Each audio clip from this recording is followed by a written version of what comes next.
और उनकी संस्कृति कल्चर अलग अलग है। हमको अलग रहने का अधिकार मिलना चाहिए। इस पर जब चुनाव हुआ, मुस्लिम लीग ने आंदोलन किया, चुनाव करवाया, अंग्रेज मान गए चुनाव के लिए। और जब चुनाव हुआ तो जो हाल आज है वही हाल उस समय भी था। मैं इसीलिए सुना रहा हूं आपको, बड़े बूढ़े सब लोग ध्यानपूर्वक सुन लें।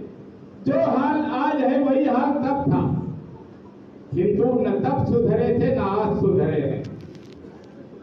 लाखों करोड़ों की संख्या में मरने के बाद भी नहीं सुधरे थे, आज भी नहीं सुधरे।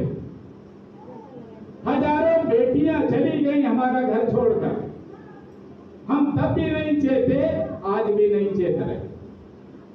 इसलिए सुना रहा हूं आपको, अतिरेक कुछ नहीं है, बनाई चुनाई बात इसमें लगा लाग लपेट कुछ नहीं है, पूरी पूरी सच्चाई है। बस इस पीढ़ी को याद नहीं है, भूल चुकी है ये पीढ़ी, इसलिए पुनर्स्मरण करा रहा।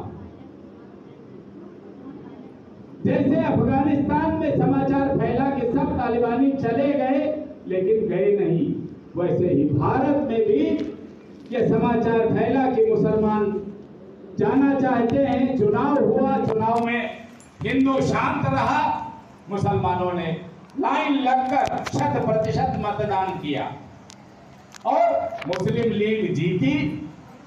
जीतने के कारण अंग्रेज सरकार ने उनको उनका हिस्सा दे दिया, लेकिन तब भी वो गए नहीं, यही रह गए। श्रावस्ती में भी बड़ी मात्रा में बचे हुए, देश अलग ले लिया लेकिन गए नहीं, रहे नहीं। और जैसे वहां 20 बरस बाद कब्जा किया, ठीक वही स्थिति भारत में भी तैयार हो रही है। भारत के अलग अलग जिलों में पॉकेट तैयार होते जा रहे हैं। आप कहेंगे वहां 20 बरस में हो गया, यहां क्यों नहीं हुआ? क्योंकि यहां सब बड़े भाईचारे के साथ रहते हैं। इस धोखे में मत रहिए। भारत अब तक बहुत बड़ा देश है। दूसरा, यहाँ की सेना और प्रशासन में बहुत देशभक्त सिपाही अपनी जान की बाजी लड़ाए खड़े हैं सीमा पर, इसलिए देश बचा हुआ।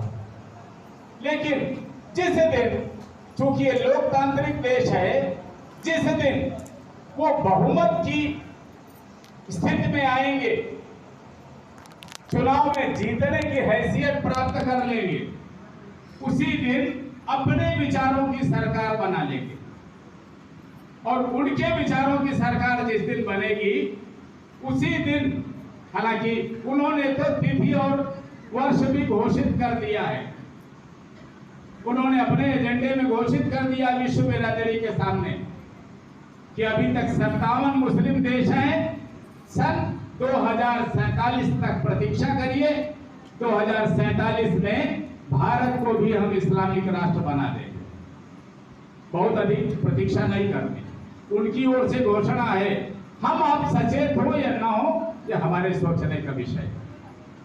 और जैसे अफगानिस्तान में हुआ था, बाहर वालों ने हमला किया, अंदर वालों ने भी देशभक्त सिपाहियों पर गोली चलाई।